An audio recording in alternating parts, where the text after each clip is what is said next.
Welcome to the AI Research Roundup. I'm Alex. Today, we're looking at a paper trending on X, published on January 27, 2026, about 5 days ago. It introduces a new architecture called Keel that successfully revives Post-LayerNorm, enabling stable training of transformers with over 1,000 layers.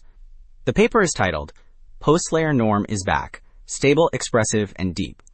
And as we'll see in the figures later, the performance gains in math and code tasks are particularly impressive. So Figure 1 highlights the core improvements across 3 key metrics. On the left, the training stability plot shows that Keel, the blue line, converges smoothly at high learning rates, whereas the red pre-LN baseline spikes and fails. Moving to the middle chart, we see that Keel boosts performance across all domains, with a massive 16% gain in math and code tasks. Finally, the depth scaling plot on the right confirms that Keel continues to outperform significantly as models grow to over 1,000 layers. Well, Figure 2 breaks down the specific architectural changes that make those results possible. The central column illustrates the overall stack, which uses a specialized block design for most of the network depth.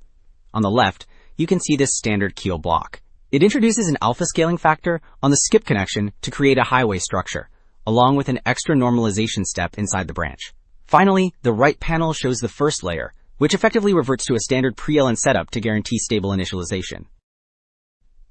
Moving on to Table 1, we see a direct comparison of the maximum tolerable learning rate across different architectures. In the top section covering 64 layers, Keel achieves a max learning rate of 1.0, 1 times 10 to the negative 2. This is noticeably higher than the standard pre-LayerNorm baseline and nearly 2 orders of magnitude better than the vanilla post-LayerNorm.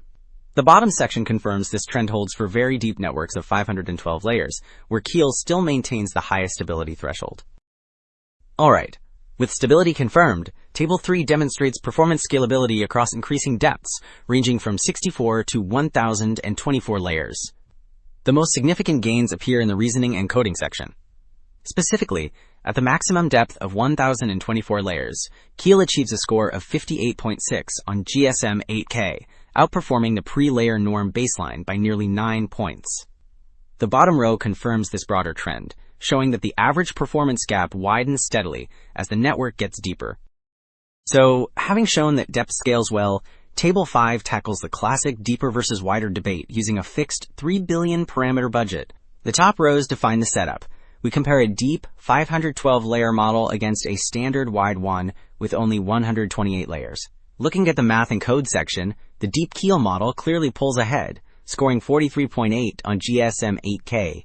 This contrasts sharply with the standard pre-LayerNorm baselines, which stagnate in the mid-30s regardless of shape.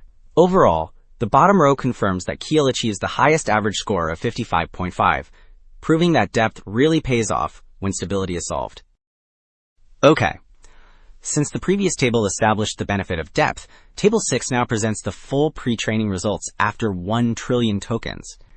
The header reveals a crucial detail. Thanks to its stability, Keel trains with a peak learning rate of 4.5 times 10 to the negative 3, which is 50% higher than the baseline. This translates into broad gains, especially in the math and code section at the bottom. For instance, on GSM 8K, Keel jumps to 60.9 compared to 51.0.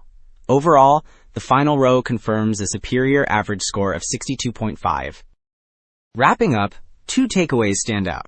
First, Post-LayerNorm is viable again. By utilizing highway connections to fix gradient vanishing, Keel enables stable training at depths exceeding 1,000 layers. Second, this depth unlocks superior reasoning capabilities, suggesting that future scaling laws may favor deep, narrow models over wide ones. That's it for this episode of the AI Research Roundup.